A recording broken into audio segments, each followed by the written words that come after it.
Stage చేస్తుంటే వైద్య విద్యార్థిని రాత్రిపూట 2 గంటల టైంలో కొద్దిగా విశ్రాంతి తీసుకుని అలా ఒక ప్రత్యేకంగా ఆ సెమినార్ హాల్లో వెళ్ళి రెస్ట్ తీసుకుంటూ ఉంటే దుర్మార్గులైనటువంటి వ్యక్తులు ఒక మానవ మృగాలు వెళ్ళి మాత్రం ఆమెను బలవంతంగా ఆమెను రేప్ చేసి ఆడ పీకలు నిప్పి ఆమెను చంపేశారు.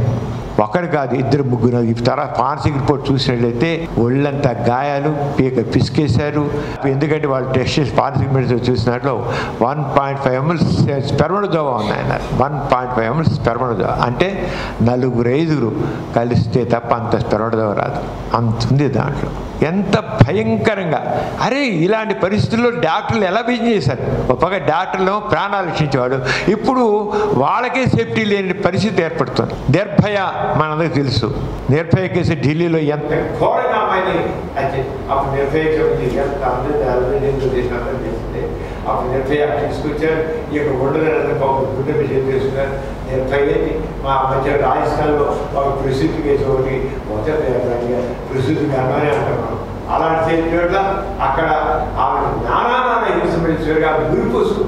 ఈ రోజున కలకటాలో ఆర్జికర్ హాస్పిటల్లో ఒక post graduate student, second year post graduate student ఒక్కరితో ఒక పిల్లల తల్లికి ఆమెను దారుణంగా హింసించి చంపి రేప్ చేసి ఎంత ఏ మనిషి అన్నవాడు ఎవరికైనా హృదయం కరిగిపోతుంది. దాన్ని ఖండిస్తూ దేశవ్యాప్తంగా ఇటువంటి సంఘటన జరగకుండా ప్రభుత్వం చర్యలు తీసుకోవాలని సార్. దీనికి మా ఇండియన్ మెడికల్ ఇప్పుడు ప్రెసిడెంట్ అశోకన్ గారు మరి నాయక్ గారు సెక్రటరీ, వాళ్ళిద్దరు కూడా మన నడ్డా గారు, మన హెల్త్ మినిస్టర్ గారు కలెక్టర్ వెళ్తే వీళ్ళు కూడా కలకత్తా వెళ్ళారు ఆయనతో పాటు. వెళ్ళి చూసి ఏమైనా సరే ఏం చేస్తారో చెప్పండి, డాక్టర్స్కి ఇలా జరగడానికి వీలు లేదంటే ఒక యాక్ట్ చేయాలని చెప్పారు. చూస్తున్నారు, ఏమీ ఒకరోజు యాక్షన్ లేదు. చివరికి ఆ హోమ్ డిపార్ట్మెంట్ కూడా ఒక జస్టిస్ సర్క్యులర్ వచ్చింది. ఏంటి సర్క్యులర్ అంటే మెడికల్ కాలేజెస్ సూపరింటెండెంట్కిను, హాస్పిటల్స్కిను, లేదా ప్రిన్సిపాల్స్కిను ఏదైనా ఇన్సిడెంట్ జరిగితే 6 గంటల్లోగా పోలీసు వాళ్ళకి తెలియజేయండి, అప్పుడు వెంటనే పోలీసు వాళ్ళ రంగంలో తీసుకోవాలి. ఏంటండి ఇన్సిడెంట్ జరిగి ఇన్ఫర్మేషన్ ఇవ్వాలట, అప్పుడు వాళ్ళు చేస్తారట. మేము కోరేది ఏంటంటే ఇండియన్ మెడికేషన్ ద్వారా అసలు ఇలాంటి జరగడానికి వీలు లేదు. వచ్చాక పోలీసు వాళ్ళని ఇన్ఫార్మ్ చేయడం కాదు, ఇలాంటి జరగడానికి వీలు లేదు. ఇలా జరగడానికి వీలు లేనప్పుడు అలాంటి చోట వాళ్ళు గవర్నమెంట్ ఎంత తేలిగ్గా తీసుకుంటారండి. ఒక పక్క డాక్టర్స్ వైద్యో నారాయణ వారు అంటారు, అలాంటి వాళ్ళ మీద ఇలాంటి దాని ఇక మాకు సేఫ్టీ కావాలనే పరిస్థితి మేము ఎలా డ్యూటీ చేస్తామని అడిగే పరిస్థితి వచ్చింటే డాక్టర్లకి ఇంకా మెడికల్ ప్రొఫెషన్ ఏమిటవుతుందో చెప్పండి. ఎంత ఉన్నతమైన వృత్తి వైద్య వృత్తి, దానికి ఆ వైద్యుల మీద జరుగుతుంది చూస్తే దారుణమైన హింసాకాండ, భయంకర హింసాకాండ సహించేది లేదు. అంచేత కోరేది ఏంటంటే ఒక వైద్యుల సమస్య కాదు, ఇది ఒక సామాజిక సమస్య, ఒక స్త్రీకి సంబంధించిన సమస్య. ఈ సమాజంలో స్త్రీ అంటే చులకన, అది డాక్టర్ కావచ్చు, మామూలు గృహిణి కావచ్చు, చులకన. లేకపోతే ఆ దారుణమైన హింస ఏంటని చెప్పండి.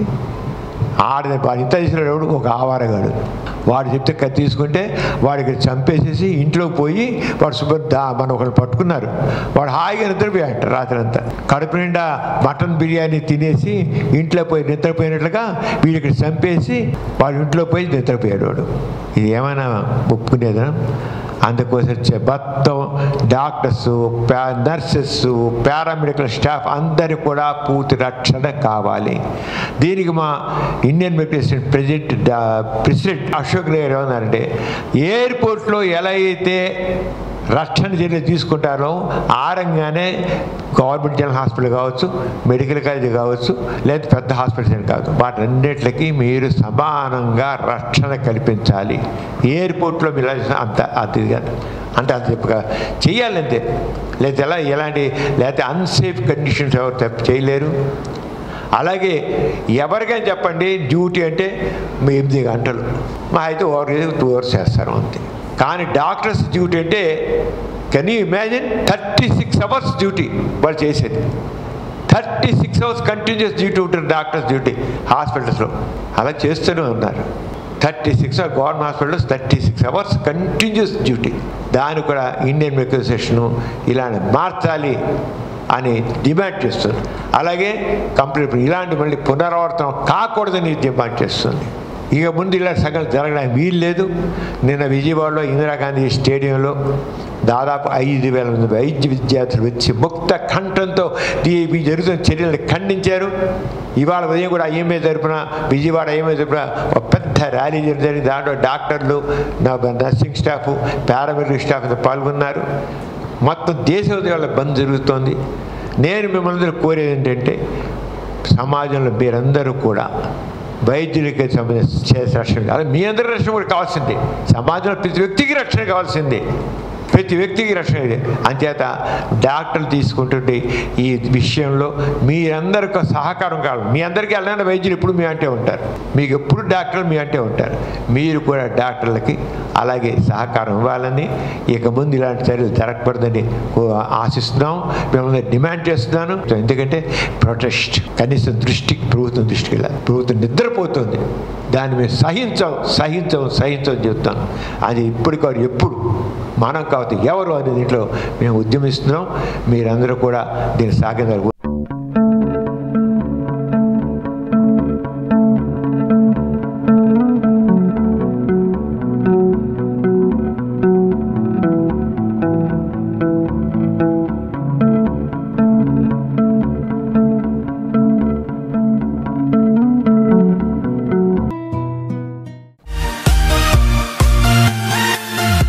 ఈ కార్యక్రమం మీకు ఎంతో నచ్చింది కదా. ఇటువంటి మరిన్ని వీడియోల కోసం అనతి కాలంలోనే 20 కోట్ల వ్యూస్ సాధించిన సమరం ఛానల్ సమర్పించు సమరం ప్రగతి ఛానల్కు సబ్స్క్రైబ్ చేయండి, లైక్ చేయండి, మీ ఫ్రెండ్స్కి షేర్ చేయండి. అలాగే ప్రక్కనున్న గంట సింబల్ని ప్రెస్ చేయడం మర్చిపోకండి. Please download Samaram Channels app from Google Play Store and watch your favorite channels. Click the bell icon and subscribe to the channels.